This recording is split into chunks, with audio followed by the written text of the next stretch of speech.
Da lo mismo por cuál de los dos hayan votado. De cualquier forma, su planeta ya está condenado. Bien condenado. Hey gente, muy buenas a todos. Bienvenidos a Economía con Manzanitas. Yo soy Edward y en este video analizaremos las propuestas económicas del plan de gobierno de Fuerza Popular. Recordando, en el video anterior analicé las propuestas económicas del plan de gobierno de Perú Libre. Y si no lo viste, pues oye, ¿qué esperas para verlo? Porque ahí me tildaron de fujimorista, de derechista, de anticomunista, entre otros adjetivos. Y lo más probable es que en este video también, pues, no sé, me tilden de izquierdista, de extremista, de comunista, de terrorista. Como siempre, el plan de gobierno de Keiko Fujimori lo van a encontrar en la descripción de este video. Comienza diciendo que la Constitución de 1993 estableció un modelo económico-social distinto. Ese nuevo modelo proponía un desarrollo económico del país basada en las instituciones abiertas e inclusivas de una economía social de mercado, que promovía la competencia y la satisfacción de los consumidores, fueran los jueces del éxito de las empresas y no la decisión del Estado a través de la protección y privilegios de los sectores económicos elegidos. Como es de esperarse, Keiko Fujimori está a favor de mantener la Constitución del 93, a diferencia de Pedro Castillo que busca cambiarla. Obviamente, Keiko Fujimori considera que el éxito económico que tuvo el país, es decir, estos 30 años de crecimiento económico, se deben a la Constitución del 93 e incluso compara los resultados que tuvo con la Constitución del 79. Desde la aprobación de la Constitución de 1993, el PBI se triplicó a una tasa de crecimiento promedio anual del 5%. Durante la vigencia de la Constitución del 79, dicho crecimiento fue solo del 0.2%. Durante la vigencia de la Constitución del 79, el déficit fiscal se elevó un promedio de 7.5% del PBI, mientras que con la aprobación de la Constitución del 93, dicho déficit alcanzó solamente el 1%. Con la Constitución del 79, la inflación anual promedio fue de 366%, mientras que con la Constitución del 93, la inflación fue de 4.5%. No cabe duda que con la Constitución de 1993, el Perú tuvo una estabilidad a nivel macroeconómico. Tanto se estabilizó la inflación, que recuerden, en periodos de Alan García teníamos una super hiperinflación. Teníamos también mejores cuentas fiscales, hubo un gran ahorro por parte del Estado, expresada a través de las reservas internacionales netas. Sin embargo, considero que el crecimiento económico que tuvo el país no se debió tanto a la misma Constitución del 93, que si bien establecieron las reglas de juego y motivaron la inversión privada y la inversión extranjera, el auge del crecimiento económico se debió especialmente a la subida del precio de los minerales, a la subida del precio del cobre, la plata, el oro, que generó eso, un gran boom exportador de la economía. ¿Cuál es el problema? Pues el problema es como lo que ocurre en Venezuela, más o menos. Venezuela es muy, pero que muy dependiente del precio del petróleo. Prácticamente toda la economía de Venezuela es dependiente del petróleo. Cuando el precio del petróleo estaba subiendo, pues el gobierno de Hugo Chávez se daba el lujo de expropiar empresas. Ahora que el precio del petróleo está de caída, pues vemos que Venezuela está en esta gran crisis económica. ¿Va a suceder esto con el Perú? Obviamente no. Primero porque el Perú, si bien depende gran parte de sus ingresos de las exportaciones de los metales preciosos, el hecho de que cuando estos metales preciosos bajen, la economía va a tener una crisis, sí. Sin embargo, podemos resistir a esa crisis porque tenemos iniciativa privada, lo cual genera un gran colchón frente a esa crisis. Actualmente, gran parte del boom económico que sufrió el Perú fueron por la subida del precio de los minerales. Cuando baje, pues tendríamos un estancamiento en la economía.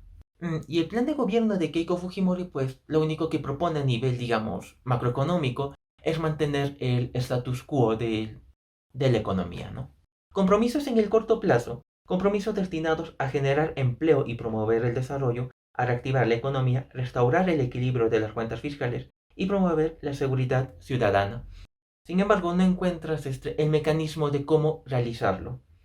Solamente encontré uno: realizar obras comunales y vecinales con la participación de la población, quienes se les contratará de manera formal bajo condiciones dignas. Sinceramente es el único programa que veo viable en el corto plazo, porque los demás pues son solo eso, meras propuestas de campaña. En su etapa número 2 o sus compromisos a mediano plazo, Keiko Fujimori busca algunas reformas tributarias. Especialmente busca la simplificación de la forma de tributación. Recordemos que actualmente nuestro sistema tributario es uno de los más complicados de entenderlos, ¿ok? Buenas tardes, ¿no? Estoy aquí para que me explique un poco cómo es esto de los impuestos, ¿no? A ver, quiero saber un poquito, ¿no?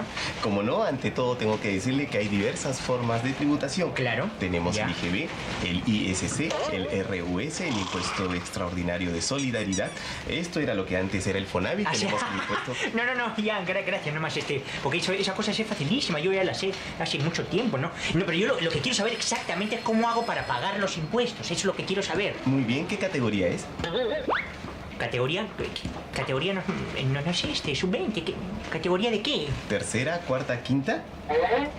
Todos los temas de regímenes tributarios, entre otras cosas, personalmente a mí me da un dolor de cabeza. El hecho de que busquen simplificarlo me parece una medida económica correcta. Y no solamente eso, más adelante propone, por ejemplo, para el tema del apoyo a las micro y pequeñas empresas, que éstas puedan formalizarse a través de una licencia cero para MIPES. Asimismo, busca crear la Comisión Nacional de Formalización, entidad autónoma con rango ministerial. El objetivo es justamente tratar de formalizar a muchos de los pequeños y microempresarios, y de esa forma poder un poco también tributar al país y incrementar las arcas del Estado. Otra propuesta que también considero interesante es que ellos tratan de apoyar a los empresarios que están destinados al sector de turismo, reduciendo algunas tasas impositivas, porque recordemos, es el turismo uno de los sectores que es más fuertemente golpeado por este tema de la pandemia y las medidas de cuarentena que impuso el gobierno.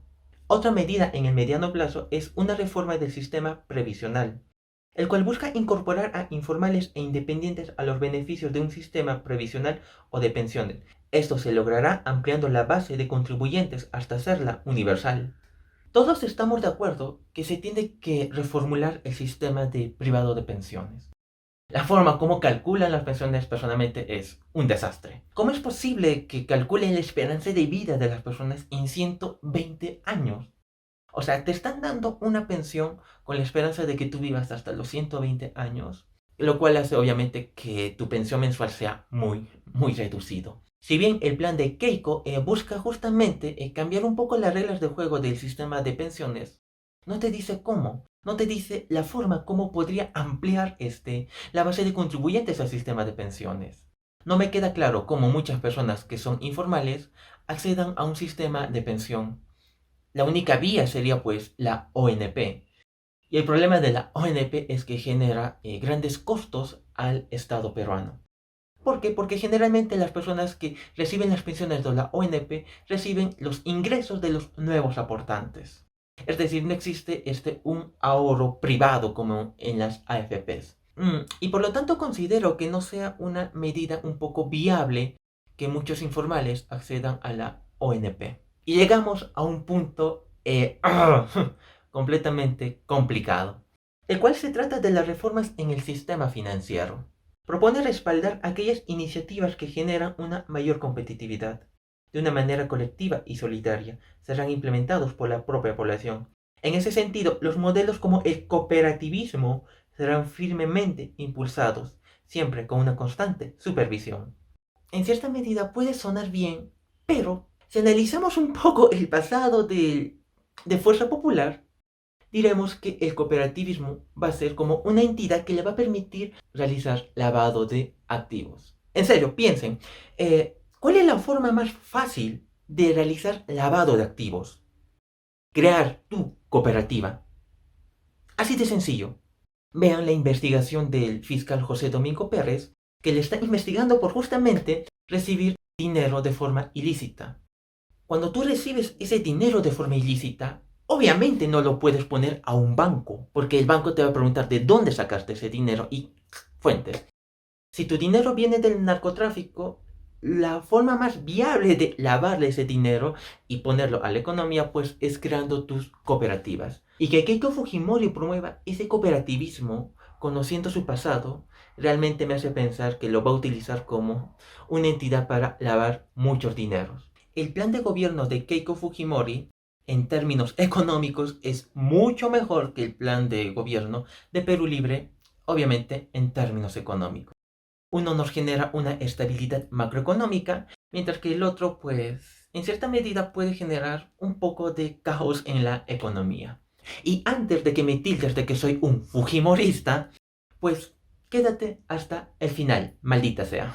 Si bien con Keiko Fujimori vamos a tener un status quo generalmente en la economía, lo que me preocupa de ella no es tanto su plan de gobierno, ¿ok? Como si es un poco de Pedro Castillo. Lo que me preocupa de Keiko Fujimori es una palabra y se llama corrupción. ¿Ok? Se demostró en los gobiernos anteriores y en los años anteriores toda la corrupción que generó su partido en el Congreso. ¿Y quién era la, digamos, lideresa de todo ese Congreso que estaba ahí interfiriendo en las acciones del Ejecutivo? Pues Keiko Fujimori. Lo que decía Keiko Fujimori pues era como ley para los congresistas en ese entonces. Les recomiendo mucho que lean este libro llamado Mototaxi, Auge y Caída de Fuerza Popular, por Víctor Caballero o alias el tío Curwen. Este libro de mi tío Curwen te narra todos los sucesos que ocurrió en el partido de Fuerza Popular desde que empezaron a tener ese 30% de aprobación en la primera vuelta en el 2016 hasta prácticamente perder las elecciones. Y bueno, lamentablemente fue ese resentimiento, ese odio que tuvo Keiko Fujimori por perder las elecciones lo que hizo que su congreso, con mayoría, pues sea un congreso obstruccionista.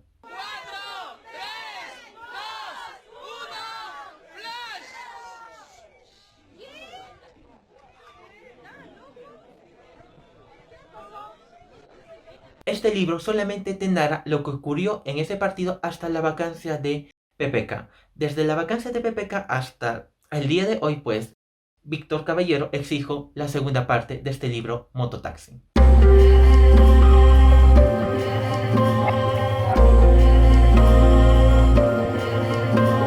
Keiko Fujimori, cuando tenía la mayoría en el Congreso, tuvo la oportunidad de trabajar de la mano con el Ejecutivo. Sin embargo, nosotros fuimos testigos del Congreso tan obstruccionista que fue. Ese Congreso se la pasó censurando ministros, interpelándolos, evitando trabas para que algunas leyes salieran a la flote, respaldando a algunos jueces y fiscales, en fin, era toda una maraña de corrupción. Vean el caso, por ejemplo, de los cuellos blancos del puerto.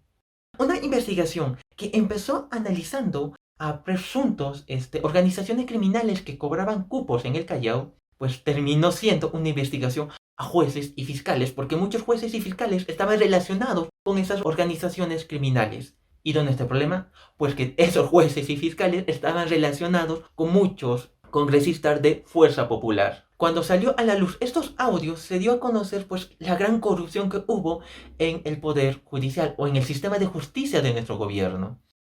Y es a partir de ahí que Martín Vizcarra, que en ese entonces era presidente del Perú, lo que hizo fue unas reformas constitucionales. Tratar de eliminar de raíz, pues, y todos sabemos que el Congreso de Fujimori lo que hizo fue observar esas reformas, modificarlas a su antojo. Este 9 de diciembre, marca como se debe. Y dice sí, sí, sí, no. Sí, sí, sí, no. Sí, sí, sí, no. Limpiemos el Congreso. ¿Se acuerdan, por ejemplo, del secretario de Fuerza Popular? La verdad me olvidé su nombre, el pelao de Brace. Él estaba investigado por temas de lavado de activos, que el juez César Inostroza pues simplemente archivó esa denuncia. Más adelante salieron algunos audios de César Inostroza y Pedro Chávarri, donde tenían comunicaciones con la famosa señora K, de la fuerza número 1.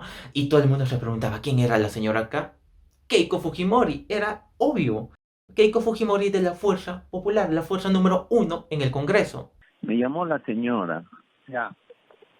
Y quiere mañana a la 1 juntarse unos minutitos con usted en mi casa. ¿Cuál señora, man? Así en forma genérica. ¿Señora qué? K. La que usted fue a su casa, pues, y le dio, caramba, la del caramba, era fuerza número 1. Y para rematar, César Nostroza fue protegido por el Congreso de Fuerza Popular. Dios. Y bueno, últimamente, tanto Keiko Fujimori como todo su partido está siendo investigado por el fiscal José Domingo Pérez por el tema también de lavado de activos, de recibir dinero ilícito para sus campañas electorales. Ella contempló que obtuvo millones a través de unas rifas y unos cócteles. Uno se pregunta, ¿cómo es posible obtener millones a través de rifas y cócteles? ¿No será acaso a través de un proceso de ocultamiento de dinero, pues, o a través de pitufeos? Muy probablemente que sí. Y como vemos, Fuerza Popular es una organización criminal, ¿ok? Metidos en temas de corrupción. Y Keiko Fujimori es obviamente la lideresa y conoce de todas esas políticas o medidas de corruptela que hubo. Declarar fundado el requerimiento de prisión preventiva planteada por el Ministerio Público y en consecuencia se impone mandato de prisión preventiva contra la investigada Keiko Sofía Fujimori Gucci por el plazo de 36 meses en la investigación que se le sigue por el delito de lavado de activos agravado en agravio del Estado. Es por eso que en las encuestas, cuando a alguien se le pregunta por qué no piensa votar por Keiko Fujimori, dentro de las primeras opciones está la corrupción de su partido. Y se ha demostrado en el gobierno anterior no solamente la corrupción, sino el hecho de que no quieren trabajar por el beneficio del país. No importa que se perjudiquen 100.000 o 1 millón de personas, ese proyecto de ley no va. Así que, amigos, no sabemos en qué decidir. Estamos en una gran encrucijada. No sabemos si buscar una estabilidad macroeconómica, pero lleno de corrupción y grandes ratones, o buscar, pues, no sé, tal vez una crisis económica o una inestabilidad en la economía, pero que por lo menos la corrupción sea un poco menor. Y veremos cómo se desarrolla este proceso electoral en las próximas semanas. Y si me preguntan a mí por quién votar, pues sinceramente te diría nulo o viciado por el momento. Lamentablemente, en este caso, no existe un mal menor, pues los dos son grandes males. Uno por el lado económico y otro por el lado de la justicia. ¿Cuál de los dos pesa más? Eso tú lo decides.